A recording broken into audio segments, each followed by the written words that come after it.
بسم اللہ الرحمن الرحیم ایاک نعبد و ایاک نستعین لعنت اللہ علی الکاذبین۔ پاکستان دنیا بھر میں سچ کہنے سچ سننے والوں کو طارق خان کا سلام۔ ایک بہت ہی خاص ولاگ لے کر آپ کی خدمت میں حاضر ہوا ہوں، بلکہ بہت ہی خاص ولاگ۔ اس ولاگ میں عاصم منیر کے 20 سالہ پلان پر بات کروں گا۔ اس سے پہلے جنرل ایوب خان، جنرل ضیاء الحق، جنرل یحییٰ خان، ان سب کے پلان 20 سال سے بھی شاید زیادہ تھے، لیکن جب آپ اپنے ملک کے عوام کا النگھن کرتے ہیں تو آپ کو بعض اوقات تو 20 سال تو دور کی بات ہوتی ہے، ایک پل کی خبر نہیں ہوتی، اور یہ بھی خبر نہیں ہوتی کہ آپ کو کوئی شمشان گھاٹ بھی نصیب ہوگا کہ نہیں۔ یہ میرا خاص موضوع رہے گا اس ولاگ میں۔ جنگ امریکہ اور ایران کی، تباہی پاکستان کی، اور مذاکرات تو بڑھ چکے، آپ نے دیکھ لیا۔ اب پردے کے پیچھے کیا ہو رہا ہے، ذرا میں پردہ بھی اٹھاؤں گا اس ولاگ میں، اور آپ کے ادبی اور جمالیاتی ذوق کی تسکین کے لیے آج آپ کو میں ایسی شاعری سناؤں گا کہ آپ کو مزہ آ جائے گا۔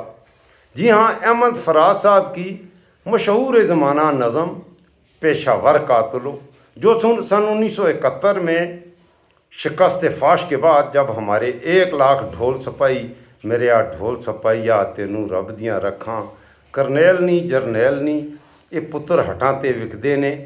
جی ہاں، 1 لاکھ فوجی ہمارے شکست کے بعد انڈیا کے ہاتھ چڑھے۔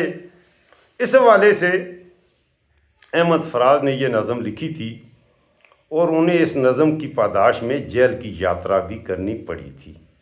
آپ کو مزہ آ جائے گا، نظم بھی سناؤں گا۔ پہلے ذرا میں نظم ہی سنا دوں، اس کے بعد پھر میں آتا ہوں عاصم منیر کے 20 سالہ پلان پر۔ ایک بات آپ کی خدمت میں یہ بھی عرض کر دوں کہ پاکستان کی فوج ہماری فوج ہے، اس فوج سے ہمیں محبت کرنی چاہیے، اور اگر آپ اپنی فوج سے محبت نہیں کرتے تو آپ غیر محفوظ ہو جاتے ہیں۔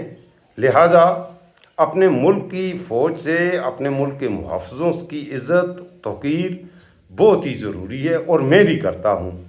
یہاں پر میں جو بات کروں گا یا یہ نظم سناؤں گا، اس سے مراد قطعی نفرت کے بیج بونا نہیں، بلکہ سچ تو بہرحال سچ ہے، اور اس ملک میں ایسا ہوتا رہا ہے۔ اور یہ میں فوج کی نہیں، چند جرنیلوں کی بات کر رہا ہوں۔ چند جرنیلوں کے ذریعے سے ایسا ہوتا رہا ہے، اور پاکستان کی فوج اور پاکستان کے عوام کے درمیان اعتماد کا فقدان ہے۔ پہلے کم تھا، اب زیادہ ہوا ہے۔ پاکستان کے عوام جب ایوب خان کا دور تھا، پاکستان کی فوج سے بہت محبت کرتے تھے، جرنیلوں سے بہت محبت کرتے تھے، تبھی تو گاتے تھے پتر ہٹاتے نہیں وکدے، کرنیل نی جرنیل نی میرے آ ڈھول سپاہیا، اس لیے گاتے تھے، محبت کرتے تھے۔ اب نہ میڈم نور جہان رہی، اور نہ کوئی وہ جرنیل رہے، نہ وہ کرنیل رہے، نہ وہ ڈھول سپاہی رہے جنہوں رب دیاں رکھاں۔ اب تو حالات مجھے تو یکسر بدلے ہوئے نظر آ رہے ہیں، اور ایک عجیب طرح کا، بلکہ انتہا پر ہے، نفرت ہے کہ انتہا پر ہے۔ دوسری بات، ملک کے عوام اور ملک کے حکمران جب ایک دوسرے پر اعتماد نہ کریں تو پھر میں کیا کہوں اس بات کو، پھر وہ ملک تے رب دے ہی حوالے۔ اس وقت ملک پاکستان میں میرا نہیں خیال کہ پاکستان کے عوام ان موجودہ حکمرانوں پر اعتماد کرتے ہیں۔ مجھے یہ کہیں بھی نظر نہیں آ رہا کہ اس ملک کے حکمران اس ملک کے عوام سے محبت کرتے ہیں، بلکہ مجھے تو یوں لگ رہا ہے کہ اس ملک کے موجودہ جو حکمران ہیں، موجودہ رجیم ہیں، پتہ نہیں ہے یہ ان 25 کروڑ مظلوم عوام سے کس چیز کا انتقام لے رہے ہیں۔ یہ میں آپ سے پوچھوں گا مجھے کہ کس چیز کا یہ انتقام لے رہے ہیں ان غریبوں سے۔ مجھے تو یوں نظر آ رہا ہے کہ ان غریبوں نے ان کو ووٹ نہیں دیا تھا، اور عاصم منیر صاحب نے جو 20 سالہ پلان بنایا ہے وہی ان کو لایا ہے، لہٰذا وہ ووٹ نہ دینے کی سزا دے رہے ہیں شاید اس ملک کے عوام کو۔ تو یہ سوال بہرحال میں آپ کے پر بھی چھوڑوں گا کہ آپ اس کا جواب دیجئے۔ چلیے پہلے میں ذرا اس کا بیک گراؤنڈ آپ کو میں نے بتا دیا، یہ نظم آپ کو سنا دوں، میرا تعارف بھی اس میں ہو جائے گا، اور آپ کے ذہن میں اٹھنے والے سارے سوالوں کے جواب بھی احمد فراز صاحب کی یہ نظم دے دیتی ہے۔ 1971 کی شکست کے بعد یہ جو محبت کا رشتہ نفرت میں بدلا، فوج کی عزت اور توقیر ختم ہو گئی عوام کے دلوں سے، اس حوالے سے ہے یہ نظم۔ ایک شاعر کہتا ہے، میں نے اب تک تمہارے قصیدے کہے اور آج اپنے نغموں سے شرمندہ ہوں، اپنے شہروں کی حرمت پہ ہوں منفعل، اپنے فن کے تقاضوں سے شرمندہ ہوں، پابا زنجیر یاروں سے نادم ہوں میں، اپنے دلگیر پیاروں سے شرمندہ ہوں۔ جب کبھی بھی میرے دل زدہ خاک پر سایہ غیر یاد دست دشمن پڑا، جب بھی قاتل مقابل سفارا ہوئے، سرحدوں پر میری جب کبھی رن پڑا، میرا حرف ہنر تھا کہ خون جگر نظر میں نے کیا مجھ سے جو بن پڑا، آنسوؤں سے تجھے الوداعیں کہیں، رزمگاہوں نے جب بھی پکارا تمہیں، تم نے جاں کے عوض آبرو بیچ دی، ہم نے پھر بھی کیا ہے گوارا تمہیں، تم ظفرمند تو خیر کیا لوٹتے، ہار میں بھی نہ دل سے اتارا تمہیں، سینہ چاکان مشرق بھی اپنے ہی تھے، جن کا خون منہ میں ملنے کو تم آئے تھے، مامتاؤں کی تقدیس کو لوٹنے یا بغاوت کو چلنے کو تم آئے تھے، ان کی تقدیر تم کیا بدلتے مگر ان کی نسلیں بدلنے کو تم آئے تھے،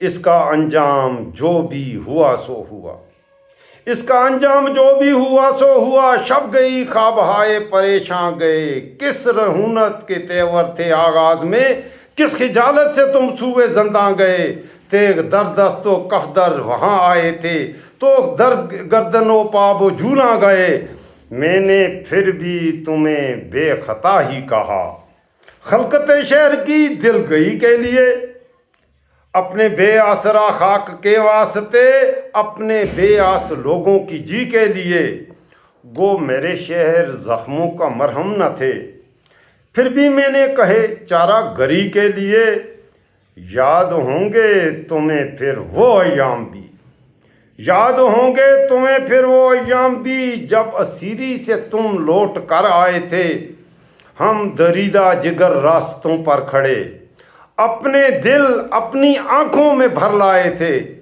اپنی تحقیر کی تلخیاں بھول کر تم پہ توقیر کے پھول برسائے تھے، کیا خبر تھی کہ تم سے شکستہ آنا اپنے زخموں کو بس چاٹنے آئیں گے، جن کے جبڑوں کو اپنوں کا خون لگ گیا، جن کے جبڑوں کو اپنوں کا خون لگ گیا، ظلم کی سب حدیں پاٹنے آئیں گے، قتل بنگال کے بعد مہران میں شیریوں کا گلا کاٹنے آئیں گے، اب پشاور سے لاہور و میراں تلک تم نے مقتل سجائے ہیں کیوں غازیوں، اب پشاور سے لاہور و میراں تلک تم نے مقتل سجائے ہیں کیوں غازیوں، کس شہنشاہ حالی کا فرمان ہے، کس کی خاطر ہے یہ کشت و خون غازیوں، کس کی ایمان پر ہے اتنی غارت گری، کس کے آگے ہو تم سرنگوں غازیوں، جیسے برطانوی راج میں گورکھے باغیوں پہ ستم عام ان کے بھی تھے، جیسے صفا گورے تھے ویتنام میں حق پرستوں پہ الزام ان کے بھی تھے، آج تم کچھ ان سے مختلف تو نہیں، آج تم ان سے کچھ مختلف تو نہیں، رائفلیں وردیاں نام ان کے بھی تھے، تم نے دیکھے ہیں جمہور کے قافلے، ان کے ہاتھوں میں پرچم بغاوت کے ہیں، ہونٹوں پر جمی پیڑیاں خون کی کہہ رہی ہیں کہ منظر قیامت کے ہیں، کل تمہارے لیے پیار سینوں میں تھا، اب جو شعلے اٹھے ہیں وہ نفرت کے ہیں، آنکھیں کھول کر جیو میرے پاکستانیوں۔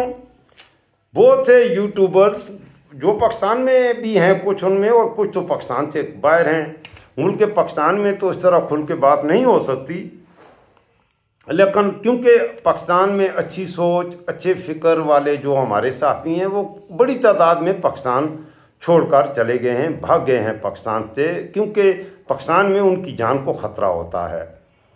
گزشتہ روز ایک صحافی فخر و زمان، ایک بوڑھا صحافی جو کہ 40 سال سے صحافت کر رہا ہے، اس بیچارے کو بے گناہ پکڑ لیا، ہمیں ہتھکڑیاں لگائیں، ہمیں پتہ نہیں ہے اس سے کیوں ہتھکڑیاں لگائیں، آج سنا ہے اس کی ضمانت ہوئی ہے۔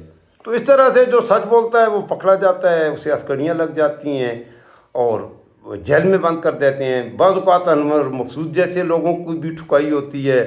ایسا بھی ہوتا ہے کہ احمد فرحاد نوجوان بڑا ہی پیارا شاعر ہے، وہ نظم لکھتا ہے اور اس کو نظم کی پاداش میں جیل چلا جاتا ہے، اس کی بیوی بچوں کو جا کے ان کی ٹھکائی ہوتی ہے، مارا جاتا ہے۔ اس ملک میں یہ سب کچھ ہو رہا ہے۔ اور اب جو پلان آ رہا ہے، جو اصل میرا نقطہ ہے جس پر میں بات کرنا چاہ رہا تھا، کہ سوتروں کے انوسار جنرل عاصم منیر کا 20 سال اس ملک پر حکومت کا پلان ہے، اور اس آئندہ آنے والے 20 سالوں میں آپ کی نسلوں کی تقدیر بدلنے کی وہ کوشش کرے گا۔ آصف زرداری کے حوالے سے خبریں آ رہی ہیں کہ اسے ہٹایا جائے گا، وہ زیادہ شراب نوشی کی وجہ سے کافی زیادہ شراب پیتا ہے، تو اس حوالے سے اس کے ہوش و حواس آج کل اتنے درست نہیں رہتے، تو اس لیے ان کو ہٹا دیا جائے گا۔ باقی عاصم منیر صاحب پورے ملک کا اقتدار سنبھال لے گا اور ٹائم ٹو ٹائم آگے مورے بدلیں گے۔ سوتروں کے انوسار شہباز شریف کو بھی ہٹایا جائے گا اور مریم نواز کو بھی لایا جائے گا اور ثواب دارین حاصل کیا جائے گا۔ اس طرح سے ایک گروپ ہے۔ یہ بھی خبریں ہیں کہ شہباز شریف کو ہٹا کر مریم نواز کے بجائے کچھ لوگ یہ کہہ رہے ہیں کہ محسن نقوی کو ملک کا وزیر اعظم بنا کر ثواب دارین حاصل کیا جائے گا، اور اس کے بعد 20 سال تک یہ سلسلہ چلتا رہے گا۔ واللہ اللہ جانے کیا ہونے جا رہا ہے۔ عاصم منیر صاحب کے حوالے سے کچھ سوالات بھی ہیں۔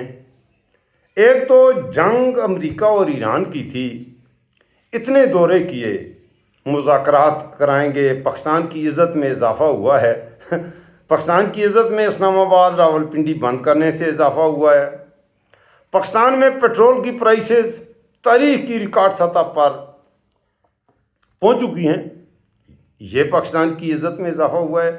پاکستان کے حوالے سے ایک سروے آیا ہے، پاکستان، انڈیا، بنگلہ دیش اور افغانستان، ان خطے کے ان ملکوں کا موازنہ کیا گیا ہے۔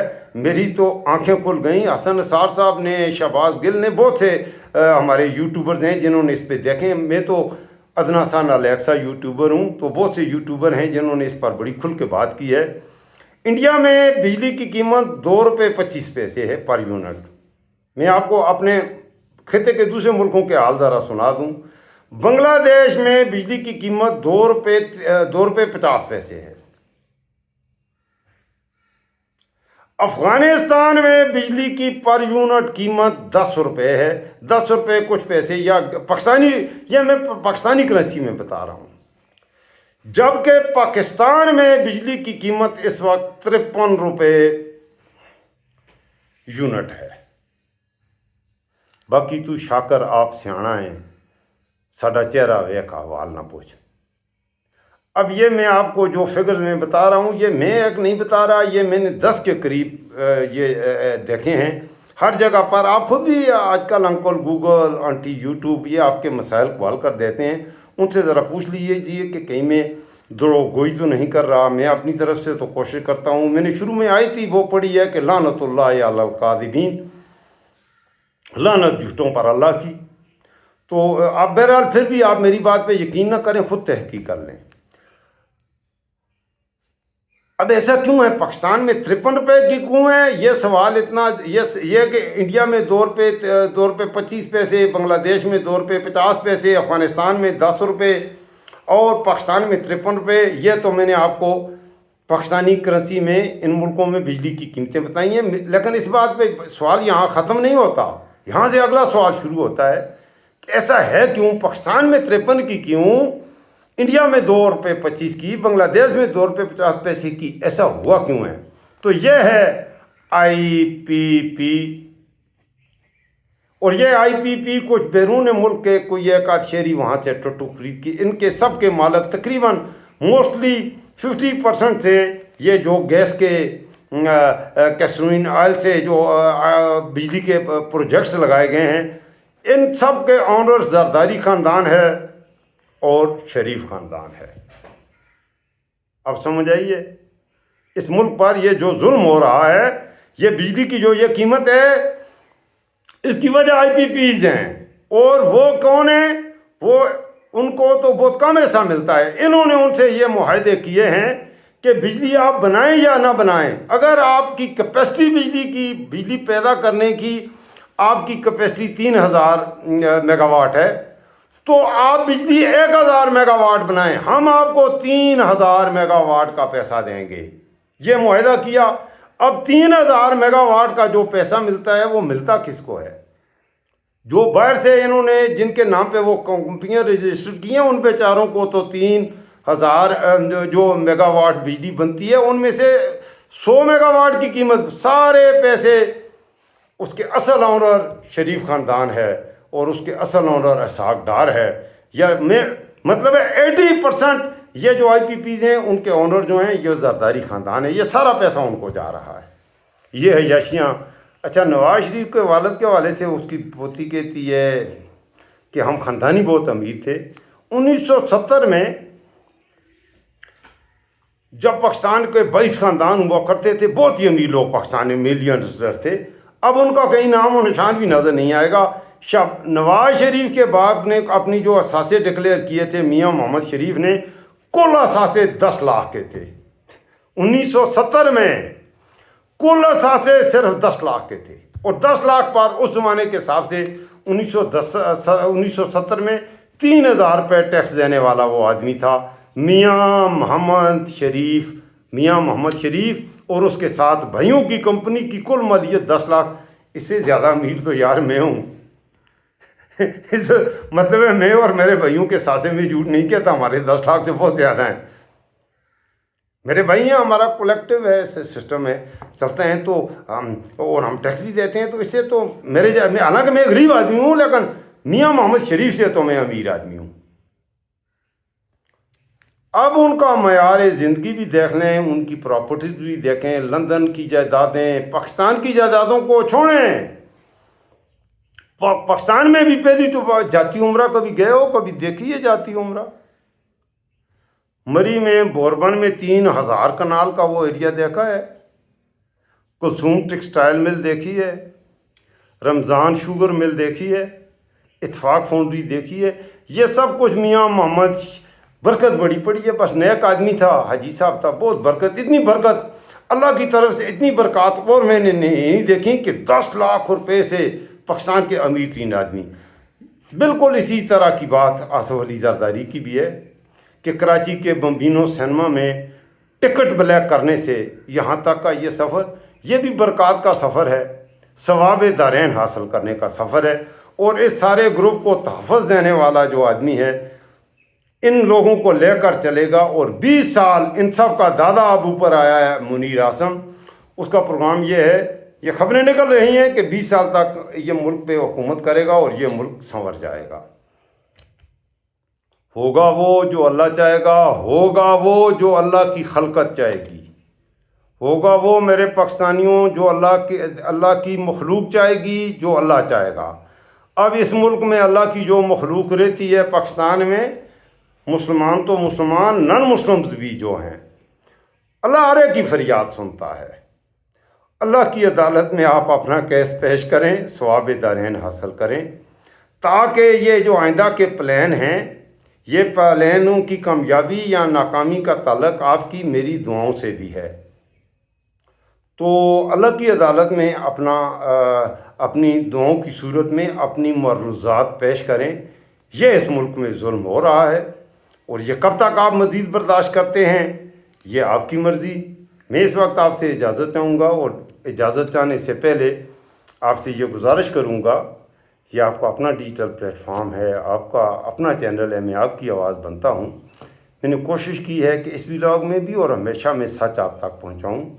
تو اگر جن دوستوں کو میری بات کوئی پسند آ رہی ہے تو ان سے میری خاص طور پہ یہ درخواست ہوگی، میں نیا یوٹیوبر ہوں، نوجوان ہوں، سچ کہنے والا ہوں، تو آپ ضرور اس چینل کو سبسکرائب کریں، لائک کریں، زیادہ سے زیادہ شیئر کریں، اور میری یوٹیوب فیملی کا حصہ بنیں۔